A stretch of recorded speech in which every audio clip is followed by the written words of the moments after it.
To QI, where this week we'll be recycling some old rubbish as we're going green. Joining me tonight on our solar panel, we have the sustainable Bill Bailey, the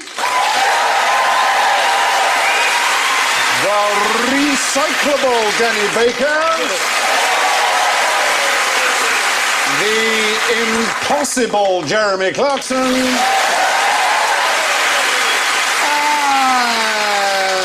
vegetable Alan Davis.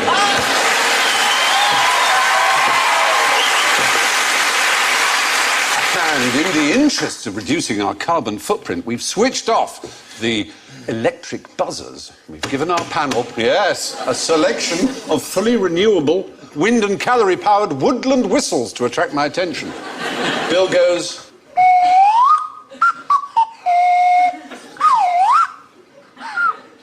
Excellent, thank you. Very good, very good.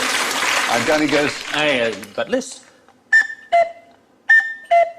Oh. Thank you very much, That's everyone. brilliant. Jeremy. Oh, that's pretty good. Oh, that's all right. Abandoned ship. You'll get a constable in no time.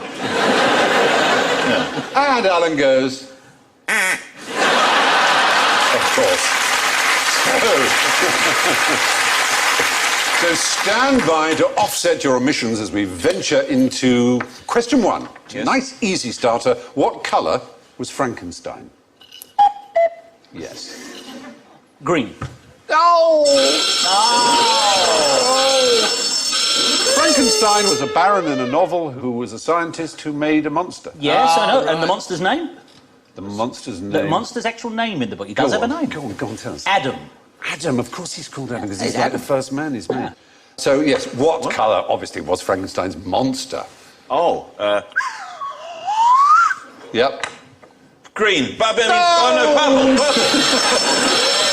Well, I was going to say sort of grey colour, but that's because I only ever saw him in black and white. No. I don't really know what She colour it didn't was. write a black and white book, except in the sense the print was black and the paper was white, but she used coloured words, and she did describe Mary Shelley, who wrote the novel, of course. Puce. It's in 1818. Jaundice yellow. Yellow is the answer. His yellow skin scarcely covered the work of muscles and arteries beneath. Oh. His hair was of a lustrous black and flowing, his teeth of a pearly whiteness. When she says it's scarcely covered, does she mean there were gaps? Yeah, because he was like a dead body had been brought back Bits to life. of him. So it was like, Hang yeah. on.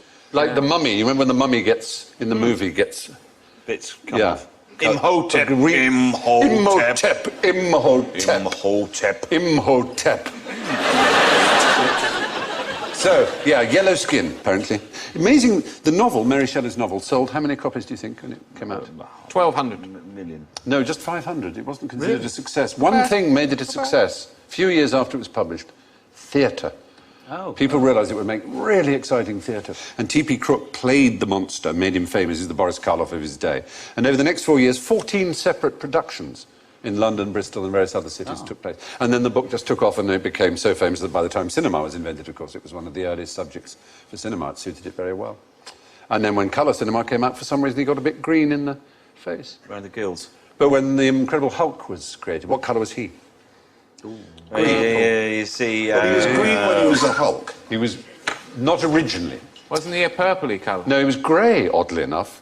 Stan Lee created it, and his monster wasn't green when he first appeared in '62. He was grey because he wanted him not to suggest any ethnicity, but green doesn't suggest ethnicity. Anyway. Is it Japanese or Korean or something, the director of the movies? What's his name? Oh, the Hulk movie? Yeah. Ang Lee. Lee. He Yeah. did all the movements. Did you know that? No, I didn't know that. They CGI'd the Hulk in. Yeah. So every time he goes, he put on one of these suits with Oh, lots like of Andy points on it. Serkis, yeah. And then they had him doing lots of Hulk stuff. Wow. But he wasn't really very Hulk-like. He's about 5'4", quite narrow-hipped. Yeah. So when the Hulk leapt at the building, he kind of went, hey! In fact, when the Hulk comes out, if you go, I saw, it really, really works. And he jumps and he kind of goes, hey-oh! In the first 3 Superman comics, he can't fly. How lame is that? He ran to his destination. Did he? Yeah. The first 3 Faster than Superman did. Superman couldn't fly in the initial comics. He became flying after a while when they realised this is a bit, him waiting for traffic lights to change is all a bit pedestrian. And he began flying after that. Goodness. Along with Beppo, the super dog, and the super horse, and is it the stable? Yes. And Supertramp. And Super Yeah, Tramp. exactly. Was it a cost? No, it couldn't have been a cost thing in the comic, could it? No, it certainly wasn't. Because it's Star Trek. They had to invent beaming because they couldn't afford to land the shuttle on the planet every week. Oh, is that why they did it? Yeah. Because otherwise they'd had to right. have had the model going wobbling down on cotton and... Sorry, Jamie. You're saying it's a model. What do you mean? You're saying it's not... Oh, dear. Oh, dear. Energized, isn't it? You know, That's made what Star it is. Trek, Lucille Ball. I Love Lucy. Well, it was her studio, Designated. Yeah, but even so. And Mission Impossible, too. And Mission Impossible. Lucille Ball met her husband on the set of RKO, and what a great story. 5 years later, they bought the studio, chucked out the name RKO, called it Desilu, made Star Trek. Lucille Ball. I Love Lucy. Yeah, I Love Invented, Lucy. and therefore invented teleporting. So Lucille Ball invented teleporting, as we've just discovered. Yeah, well, Frankenstein's monster was, in fact, yellow in the book. Anyway, now, where is the best place to mine gold in the UK? Oh, who got there first? Underground. Go on. What? Underground? You'd think, wouldn't you? You'd think it was underground. Yeah. But that's not the answer. Probably at the dentist. That was a very interesting thought. Jimmy Savile's toilet. That's where he keeps it, stuffed up under the rim. Yes. You get from a ton of... Oh, toilet now then, there's my rings.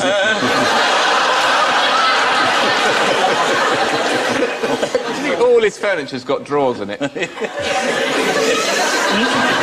where did I put that thing? Where did I put that? So jealous. Sorry, Steve. That's fine. For a ton of mineable ore, you get 5 grams of gold. Yeah. Whereas a ton of what I'm thinking of will yield 150 grams. Dead bodies. No. No. Mobile phones. Mobile phones, of which we throw away 1.5 million a year. And so much gold can be got from them that in Japan in particular, where there's not much natural resources of any particular kind, they have the sort of corner of the market in eco-recycling. And mobile phones is a big one. And they get it from sewage plants as well. What? Little tiny specks of it from industrial effluent. Gold used in so many processes, and little bits of it waste, and it can be recovered. Oh, great. Isn't that amazing? It is a terrific thing. And from a ton of mobile phones, you may get 150 grams of gold, but how much copper? 300. 100 kilograms. 100 kilograms of copper. I raise you. That's pretty good, isn't it? Yeah. That's pretty good. And 3 kilograms of silver. Is there anything in a mobile phone that isn't a precious metal? Mine's mostly plastic. I know, it seems that way, doesn't it? But inside, look at that. There's a lot going on. Bit of a tiny coltan as well. A bit of fondant, right in the middle. Fondant, there is. Lovely fondant. Just in the middle. Isn't it supposed to be that if you've got all the gold in the world, it only forms a cube like the size of that screen? It's a bit bigger than that. I believe it's 55 feet side to side. All the gold ever mined. 50 Yeah, a feet cube side of to side. 55 by 55 by 55. And coffee, of course, gold blend. Yeah. And you're not counting gold blend there. actually. I'm going to break the bad news to you later. In all of human history, the amount of gold that has been gotten out of the land amounts to 3.3 billion ounces. Just a heck of a lot. Well. But in the oceans, they reckon there's 25 billion ounces. Ah. 8 Washed times away more. in Just in the seawater. It's like 10 parts per trillion. Disgusting. Isn't it? Yeah. Sounds like something a Bond villain should be getting onto. Yeah, it was, isn't it? I am stealing the oceans, Mr. Bond. All of them, and there's nothing you can do about it. I have the biggest sieve in the world. Of the 1.5 million phones that are thrown away each year in the UK, most of them go to China, to a place called Guiyu, the largest electronic waste site on Earth. There are an estimated 150,000 e-waste workers. Wow. There they are, or some of them, earning an average of $1.50 a day. Which is like, what, $10.50 a week? If they work 7 days a week. And more than 80% of local children suffer from lead poisoning. So it's nice to recycle, but that's clearly not the way to do it. But they are very useful mobile phones, aren't they? That's what we mustn't No, forget. they are. So, this is obviously very bad, but there's a price there is an upside. You wouldn't know, you haven't got one. But, No, I haven't. But they are, I like mobile. He hasn't got a mobile telephone. No. Really? No, it's extraordinary. People think it's some kind you of... never had one? I've never had one, no. I can't think of anything worse than being contactable all the time. The easiest way is to have a mobile phone and no friends. That's what I do. I find that very easy to believe. That just shows the price we pay, though. We do. It's pretty astonishing. I've got no conscience about it, of course. No, Have you got a computer? have I? No, I know. Have you got, yes, of you course. email. Well, there's computers there. Look, you Yeah, can there are have- lots of Not computers. mine. Look at that. No, mine. But now, cars, of course, is something you know a bit about. Catalytic converters, as you know, all new cars have to have them. What do they give the atmosphere? Well, carbon dioxide in huge quantities. They do that. They're not very green in that sense. But also, some people think they give off so much of this element that quite soon we may be able to harvest it from the roads. It's dust that comes out in the exhaust fumes because of catalytic. Platinum is the right answer. Yeah. UK roads are now 100 times richer in platinum than they were before the catalytic converters. And if it continues to rise like this, people think it will be worth harvesting the platinum. And do you know how they would do that? It's really weird. With a Hoover? No, they use Mice. Oh, well, it is biological. Yes. Not mice, but much smaller. Small Insect. Incy-wincy, even smaller. Bacteria. Bacteria is the right answer, yeah. E. coli. Bacteria is the answer. E. coli. isn't it? Yes. No, it's not the dangerous E. coli. It's perfectly reasonable. Yep, it refines the dust. This particular lady I'm about to tell you about was in the same business, there she is, as her mother and her grandfather before her. Now, what you have to do is stop me, all right, when you know what it is that they sold in their business. I'm going to give you some clues, all right? We all want more of it. Okay? Some of us keep it better than others. It's invisible. Yeah. Time. Yes, it's the right answer. They invented time. No, they sold it. I was going to say, I think I remember what William Hartnell looked like, but it wasn't like that. No, they sold it. Oh, they sold it. How would you sell time? How could you make a living selling... What period? They started in the 19th century and went all the way on up to 1940, 4 generations of the family. Time shares. You get a flat in Malta for 2 weeks. No, Is this something to do with Bristol being 11 minutes behind it's London? not exactly to do with that, but it's to do with the fact that in the 19th century it started to become more important to keep time, and there was only one clock, the Greenwich clock, that keeps official GMT, Greenwich Mean Time. And this woman would go with her pocket watch, which is a very fine pocket watch, and she would, once a week, put the time right, and then wander around London, and people would pay to have a look at her watch. And she made money giving people the time. Businessmen had a subscription to her It business. sounds very, very much like a scam, some sort of a euphemism. And what is going on here? Hey, just looking at my watch, officer. In this dark alley.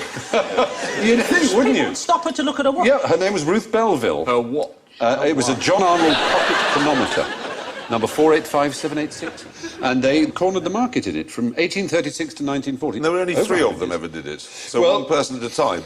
Yeah. You'd be lucky if you could find them.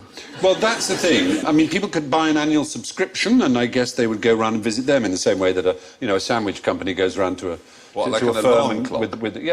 or they'd go around with the clock and say it's now exactly this, and the firm would settle their watches by it. When did they hour? Why did they decide on an hour? What was that? What was the Why an hour? Why not just, half an hour and make that an hour? Because 24 is divisible in so many different ways. That's It's very factorisable. Divisible by 2 and 3 and 4 and Yeah, but 6 so and 8. it's 10. Exactly. You could add 10. You could No, add 10 is only divisible by 1, 2, 5 in itself. Only, Yeah. only on one That's why 24. If you go into another dimension, you could have anything you want. But unfortunately, we weren't in another dimension. Oh, I'm sorry. Forgive me, but why was it important to divide 24 by 8? Yeah. Well, no, to have as divisible a system as Why possible. wouldn't it be 100? Why not have 100? Make it all up to 10. If you want to do that, then Can you I can make it have a up to 10? plan to decimalise time, I'm if you like. changing it. In fact, I'm going to live my own. I won't make my own. Yeah. I'm going to cross 2 of these off. Let's have a vote. What should we I'm going vote to get on, rid of though? Read this number. 3 and 8. Well, last night you joined the show. No, you second, can't do 1 to 10 because then we'll never have 11s ever again. So, No, I'll leave it at 9s. so look, can you just... 9s? 9s. So what is your system? How many hours are in your day? 20. 20 hours of Nice and daylight. simple. We call it a hurrar. Okay, a hoor. A hoor? A hoor. Strumpets. The prize is a whore, I think. 20 strumpets. Yeah. All right. Well, there are a number of objections, obviously, that I'm not the one to make them. It originally was 12 hours because the Babylonians were the first really Yeah, but to what do come they to know? it. Well, right. But they had a base 12 counting system. Yes. The French did try decimal time after their revolution.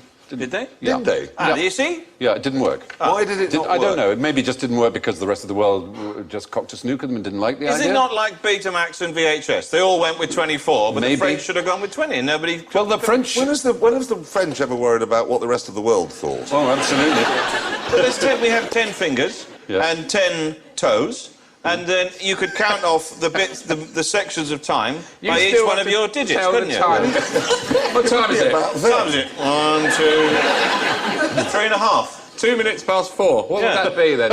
About 6. About 6, yeah. Well, good luck. That could be an interesting line in merchandisable metric clocks. Yes. Yeah. It's the Bill Bailey QI metric clock. Metric clock. Yeah. Yeah, that's fine, that'll do me. Anyway, we've just done an hour on that topic. Yeah,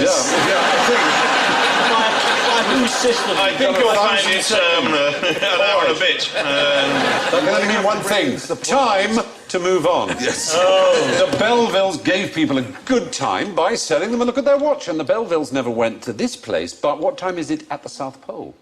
It's still on time. It's no time at all, isn't that It's right? every time. It's every time. Oh. It's no time. Oh, It's the Penguin Public Enemy Tribute Band.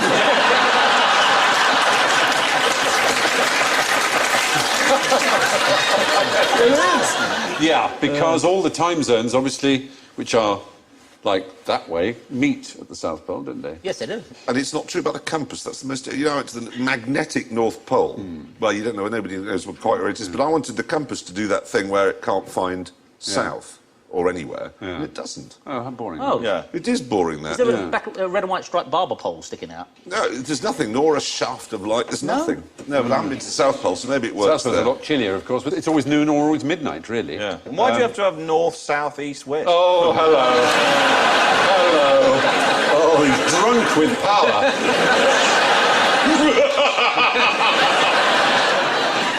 All the time zones converge at the poles, but the default time in Antarctica is GMT, is the one they use there. Oh. But now, it's time to eat up your greens now. This is very important. According to the Vegetarian Society, why are people who don't eat meat called vegetarians? So we can identify them as fools and madmen. I don't know. What does the word come from? Well, presumably it's the word vegetable. Well, they do. That's not why they're called vegetarians. What? When people who only eat vegetables? Yeah, that's not why they're called it. Yeah. Is it a star sign? Well, no, Sagittarius. Say that again. Sagittarius. Thank you. Very good. It's my favourite now. Very good. Are they named after dinosaurs? No, they're No. not. Aryan is Herbivores. something Aryan is a kind of Herbivores. an enthusiast or a practicer of veggie. I know why. Well, you'd think that was to do... Yeah. It's because if you said you had a herbivore coming round for dinner, the children would be frightened. So they've called themselves vegetarians to make themselves seem normal and not pallid.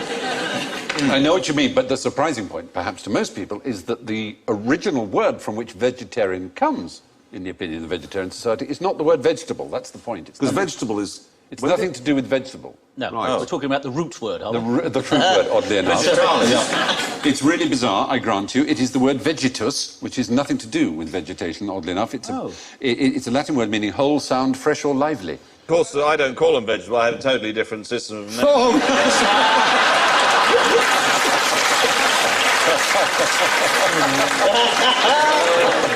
The official UK Vegetarian Society, the VS UK, which is the oldest vegetarian society in the world, they say that's the origin of it, the word vegetus, not the word vegetable.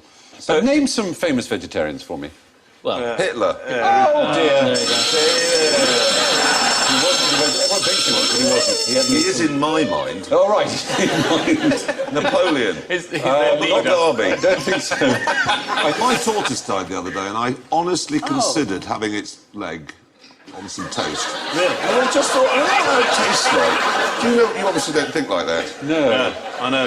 It's the same, isn't it? We had a tortoise once, and it had a very, very bad arthritis in its leg, and they said we can actually operate and replace it with a wheel. They do that, don't they? Yeah. Actually, casters, so they can go in all directions. Oh, We thought about taking all his legs off and just putting wheels on all of them. That would have been wrong. And then a little engine on the top. Aerial.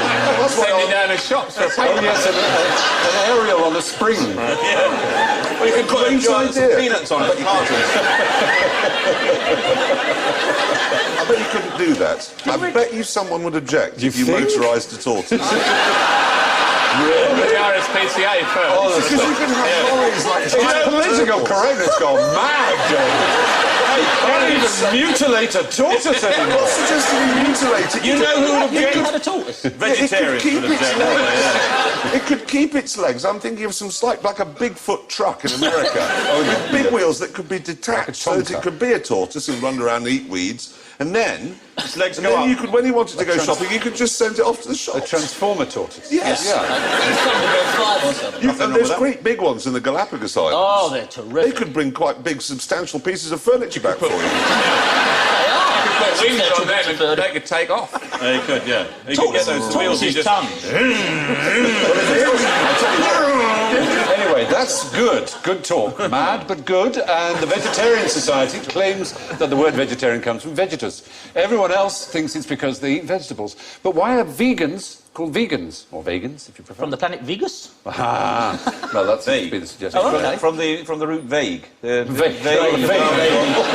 No. What do you eat? They're probably the least vague eaters there are, though, aren't they? They're very hardcore. specific. Vegans Well, are vegans allowed are what? different from vegetarians. Well, they are. How?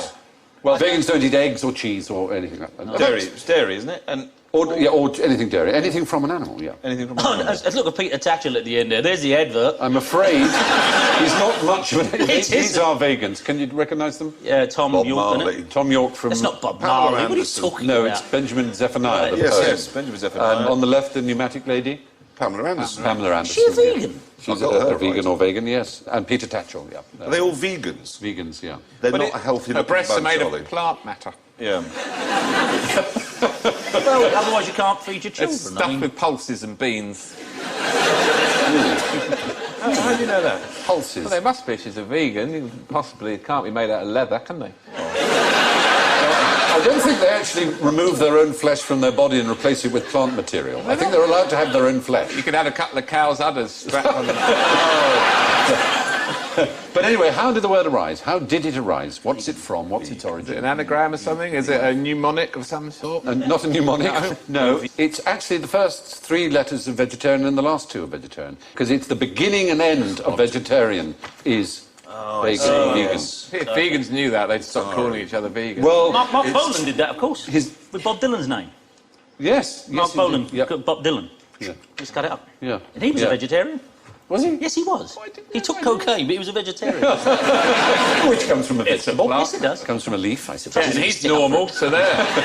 That was the worst ever time that a hero's death was broken to me. My dad told me I was a huge T-Rex fan, massive T-Rex fan. And the night he died, tragically over in Barnes, I went to bed early and I was woken up the next morning by my dad, who didn't have a lot of time for your pop stars and stuff, but equally he was a fairly, straightforward fella. I don't think he knew how much he hurt me when he came in my cup of tea the next morning to get me up. Here's your tea. Oh, what? Who's that bloke you like? Who? The one with the stars on his face. Mark Bolan? Yeah, gone, dead.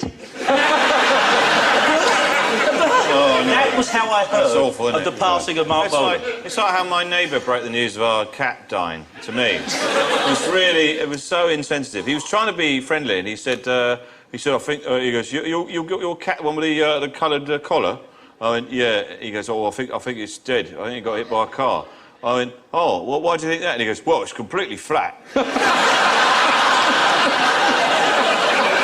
right, good, well done. So he was woodwork teacher Donald Watson, who coined the word vegan in 1944. Now, all 4 of you are, obviously, babe magnets. But what's a cow magnet? Bull with a big horn? Sorry. Very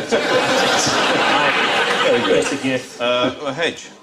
A hedge. A hedge, yeah. Cows, they gravitate towards the hedges. I've got a friend who's afraid of cows. Yeah, a lot of people are, quite He's right. really afraid of them. Yeah. He said to me they can rear up. I said, what are you talking about, rear up? They can't rear up. And I said, you've been ridiculous. No. He goes rambling. He says, there's no attacks I've of never cows seen a on cow people. He's rear. afraid of horses as I've well. seen a bull rear up Then on a one cow. day, I saw him, he said, I've got something to show you. And he got a clipping out of the Metro, the free paper. And a man had been attacked by cows, knocked over and assaulted by them. And he was an off-duty policeman, and he'd phoned up a police helicopter to rescue him. And they sent it straight out and landed in the field, scared them all off. And he was lying there, he had broken bones and ribs, he was in terrible pain. They gang up on you, there's no doubt about that. It's happened to me in a field, funnily enough, in Norfolk. Were you being herded by cows? they tried to mount my Hunted. Land Rover. Hunted. They tried to... I've got a black Land Rover, and there was about 50 or 60 around, and they were all over the car. I thought the top was going to come, and it was terrifying. You're thinking of lions. No, I was thinking of cows. I'm thinking of cows, Bill. And these cows surrounded the car, and I tried rhinos. everything. When I say I tried everything, sounding the use tea hooter, I put on show tunes and opened the sunroof. A Londoner tries to clear some cows. He's saying chewing strawberry. He's going to put some music on in a minute. Defying They try gravity some from heavy Wicked. metal. Let's see what this Very one's good. like. It was defying gravity from Wicked. No, blaring they out. respond to Galvanised by the Chemical Brothers. That's what we should have played. Well, whatever it was, I Gone. couldn't do it. And in the end, my wife quite really said, get out of the car. I said, I can't. The cows won't let me. I know the answer. Danny Baker is a cow magnet. Very good. I can't deny it. Well, the Land Rover. But here is a real Okay. cow magnet. Have a look. Pass it on to Okay. Jeremy, pass it back, everyone can have a look. Going for How a would song that now. work? That is a cow magnet. Made in Denmark. It's just a magnet. It basically is a magnet, but this happens to be a particular... Is a cow green, magnet. It's for green, use. green magnet. Is it With the cows cows. with the bells around their neck? Is this something to do with the fact it's made in Denmark? Not particularly, I don't think, no. Is it a cow as we know it, or is it a cow... No, it's a real cow.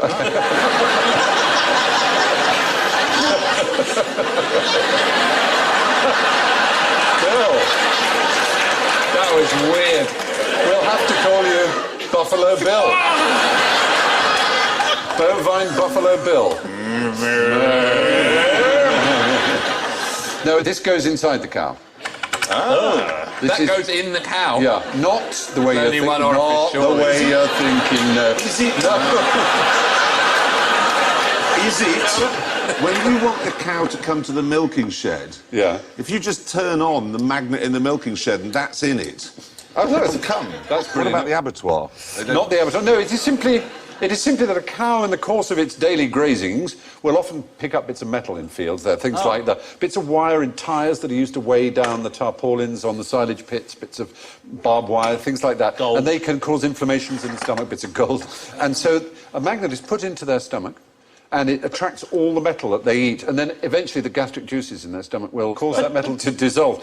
Funny enough, Bill mentioned at the very beginning, you said something about they're all being attracted towards hedges, but someone thought, oh, I wonder if cows actually have a sense of magnetism themselves. And they thought, how can we tell if cows face one particular way or if they're aware of it? And he used that old standby, Google Earth. This was an academic from a German university, and he studied 8,510 cows, and he found they tended to face north or south, a fact that's eluded mankind for thousands of years. That only something like Google Earth would allow you to see that. They're all looking that way. Only when the satellite was flying over. Well, yeah, true, but over quite a large patch of What do Earth. you think I they're guess they looking at? factored that in. Huh? Who knows? What were they looking at? The satellite passing Up over. one way, or the other, those, north or south. south. Oh, but not so- east or west, not north-east or north. Or Narth or Sweth.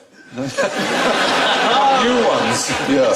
Anyway, let's press on. We should. Yes, We yes. should. Cow magnets sit inside cow stomachs to attract stray bits of metal they picked up while grazing. All right, let's be brutally honest. What do you think the Green Revolution has achieved? There are many things. They've done wonders for those expensive light bulb business. Yeah. Well, of course, it depends what you mean by the Green Revolution. You're probably just thinking of the general fact that people are trying to be eco-friendly these days, but there was something that was called the Green Revolution. Is it in Africa? Well, no, all Asia? over the world, actually. He's a man you probably haven't heard of. I have to confess, his name didn't trip off my tongue. Norman Borlaug. Probably because he's never been on Britain's Got Talent or something, so one wouldn't have heard of him. But he won the Nobel Peace Prize in 1970, and in the citation, it was said, Dr. Borlaug has saved more lives than any other person who has ever lived. Oh. Is he doing Probably something a about the billion taxi flight? people. So more than Something like that? Fleming. I was gonna say. billion. A billion He people, saved a billion. They think a billion people are alive because Clean of him. water, something like that? No, a new type of wheat. It simply tripled India's supply of wheat. India suddenly, in a short time, 10, 15, 20 years, became capable of sustaining itself. Do you remember, certainly when I was young, enormous starvation in India and Bangladesh? That's of course, why you weren't allowed to not finish your tea. yeah, absolutely. I was forever posting my mashed potato I hadn't eaten off to Biafra. Yeah.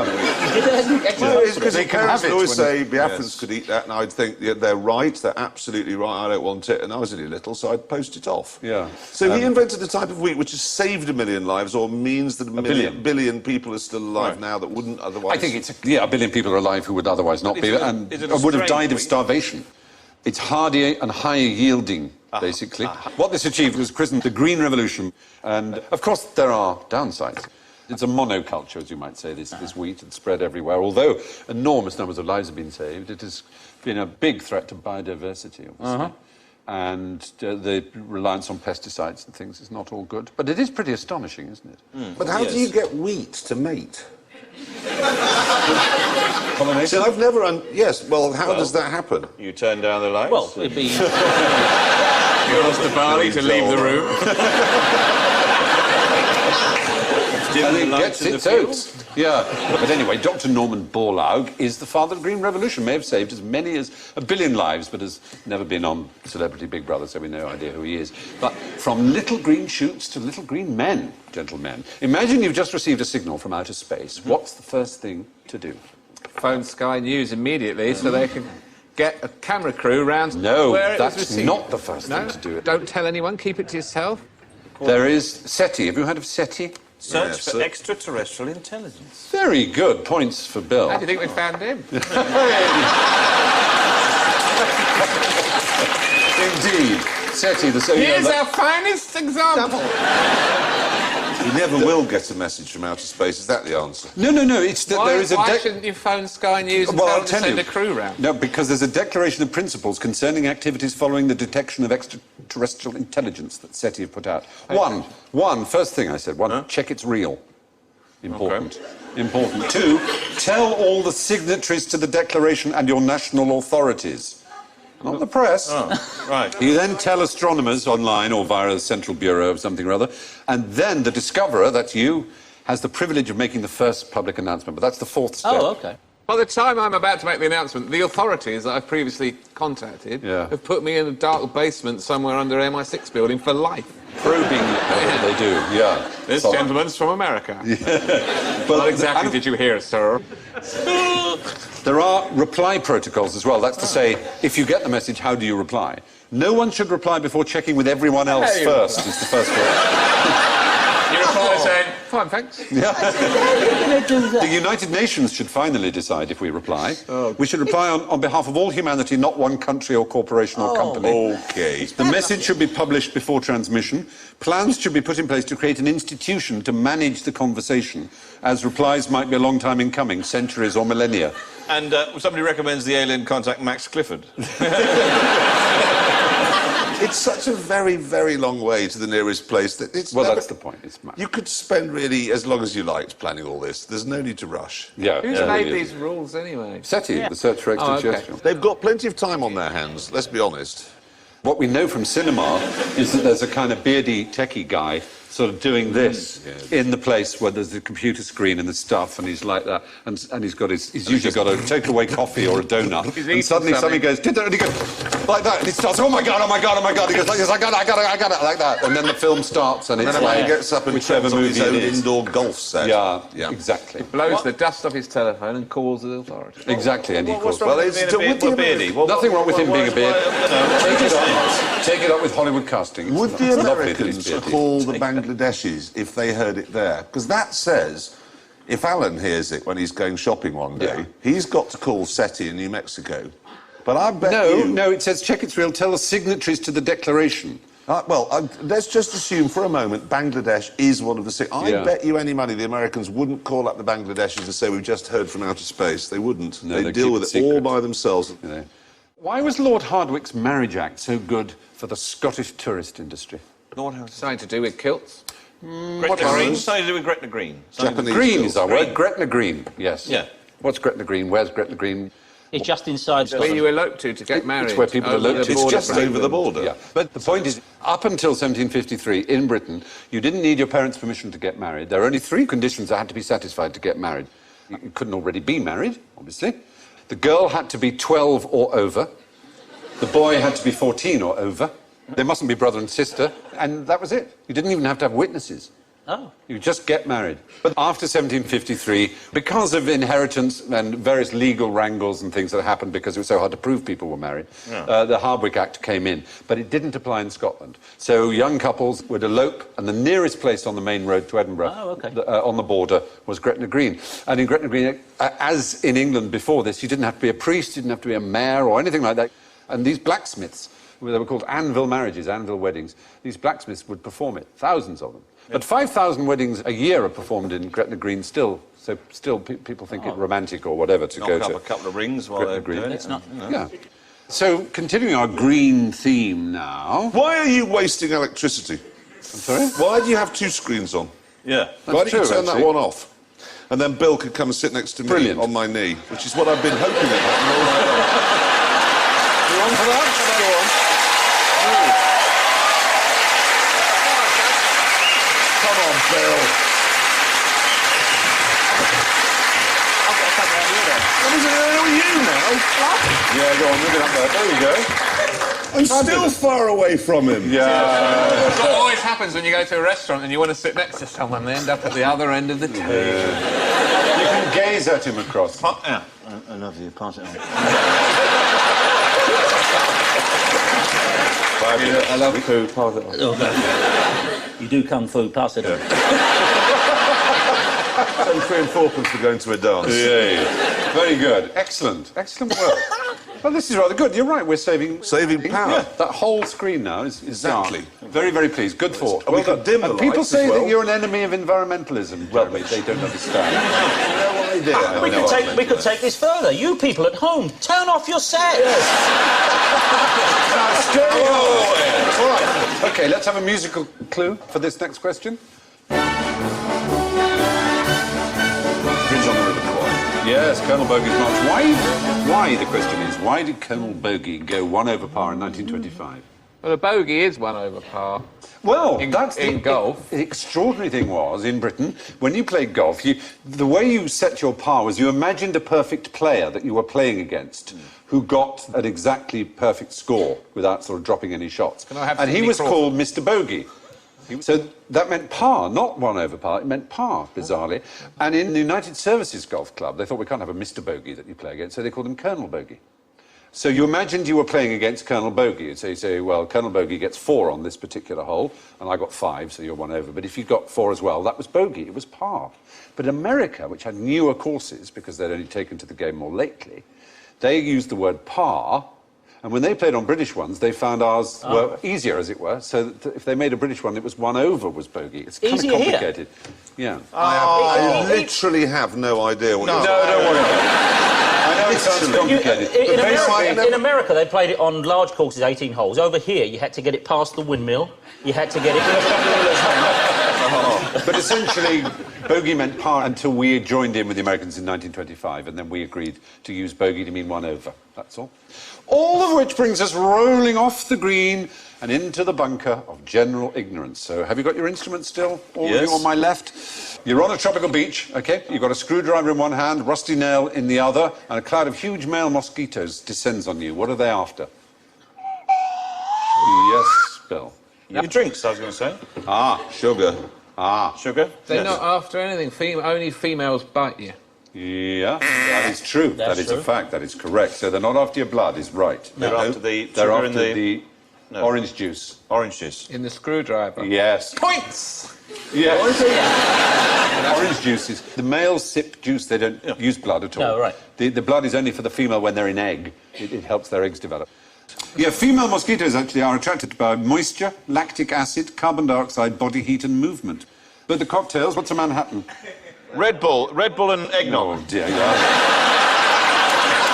I want that. No, it's a whiskey, vermouth and bitters. Cuba Libre? Cuba Libre. Cuba Libre? Oh, that's rum and coke. Rum and Coca-Cola, That will yeah. make you pregnant. Daiquiri? Daiquiri. I went to the bar where it was invented, Where? Floridita in Havana. Oh, right, very good, yeah. I can't remember for the life of me what's in it, but I can Rum's tell in you it. it's fantastic, and I could play the piano, I thought, afterwards. Very good. Rum, lime, It wasn't juice even a and sugar. piano, it was a table. Margarita. Margarita. Salt. Yeah. Salt round the Gin. edge. Yeah. Very unfair to taunt us with these drinks. Well, So- out as much as a glass. Good, that's funny enough. Good. Do any of us actually drink cocktails? I mean, does anyone outside Yes, of do you know, Ken I've or- recently had a 10 fortnight or of half solid. past 2 in your time. A banana Yes. daiquiri for breakfast is one of the greatest luxuries a man can have. Sex on the beach? Well, Whoa! all right. Banana Anyone know what's in Sex on the Beach? No. Sex on the beach. Vodka, peach schnapps, orange juice and cranberry juice. Oh, I like peach. Oh, and a little bit of crab sweat. Anyway, there Get you are. things going. The point is, it's the lady mosquitoes who bite you, the men folk just sip fruit juice and nectar. What harm can a wind turbine do? Oh, don't Kills God. birds. Yeah. Kills birds. He's working at a ventilator. The Oh, dear. the Royal Society for the Prevention of Birds recently announced that they can't kill birds. It was all wrong. Yes, I read that. Yeah, well, you But- spotted that. Good. So, but they do harm another flying creature. Superman. Bats. Superman. They, No, no, no, they yeah, do just- bats in, Bats. trees, Do you know why? and goats. Goats that hang on to A man, a man in Taiwan reported recently that he lost 400 goats because they could no longer sleep. Because have you ever heard one? They Not couldn't one of those. sleep. They make an unbelievable Is that why they attract racket. bats? Because the No, they don't get hit by the blades. It's the drop in pressure that is caused like that. They have, as mammals, rather like humans, rather soft lungs, unlike birds, which have harder lungs. And the capillaries burst in their lungs and they die. Just by There the are other pressure issues change as well. near the turbines. It's quite nasty. Which brings us to the scores. Oh, my God. Oh my heavens. Really? Well, yes, now look at this. Oh, dear me, Lord. Oh, in first place, with -5, is Bill Bailey. So close. So close. Doing really, really well. With -7 is Alan Davis. The man who usually soars into the lead on our show and usually gets enormous numbers of points is only in third place with -13, Danny Baker. But I'm sorry to say, way off the pace with -27, Jeremy Clarkson.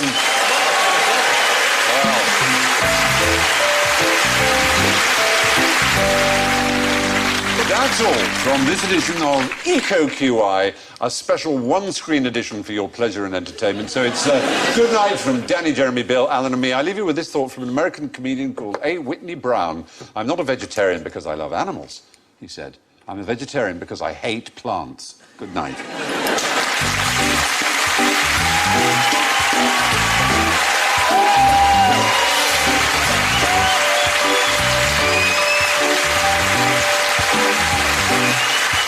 And the good news is there's good news. We've got Russell Howard's good news, new today, Thursday night at 9. No ads now, just more QIXL in moments.